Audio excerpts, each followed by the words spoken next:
ఇలా makeup remover తో proper గా మనం టిష్యూ పెట్టి క్లీన్ చేసుకున్న తర్వాత ఇక్కడ బేబీ ఆయిల్ యూజ్ చేస్తున్నాను. సో బేబీ ఆయిల్ తీసుకొని మనం కొంచెం తీసుకొని దీన్ని ఫేస్ మీద అంతా కూడా నీట్ గా మసాజ్ లాగా చేసుకోవాలి మైల్డ్ గా. సో ఇలా బేబీ ఆయిల్ చేస్తూ మనకి మసాజ్ లాగా స్ప్రెడ్ చేసుకొని తర్వాత దీన్ని మళ్ళీ నీట్ గా టిష్యూతో క్లీన్ చేస్తామండి. ఇలా చేయటం వల్ల ఏమవుతుందంటే స్కిన్ లోపల పోర్ లోపలికి ఈ మేకప్ ప్రోడక్ట్ అనేది వెళ్లి తర్వాత వాళ్ళకి స్కిన్ లో పింపుల్ రావడం, ర్యాషెస్ రావడం అనేది అవుతుంది.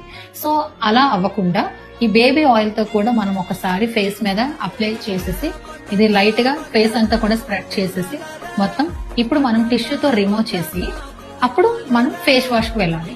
సో ఇలా ఈ 3 స్టెప్స్ ఏదైతే మేకప్ రిమూవ్, తర్వాత బేబీ ఆయిల్ తో నీట్ గా మైల్డ్ మసాజ్ చేసి రిమూవ్ చేయడం, తర్వాత ఫేస్ వాష్ చేసుకోవటం, ఇలా చేసుకున్నట్టయితే మీరు డైలీ మేకప్ వేసుకున్నా కూడా స్కిన్ అనేది డ్యామేజ్ అవ్వకుండా ఉంటుంది.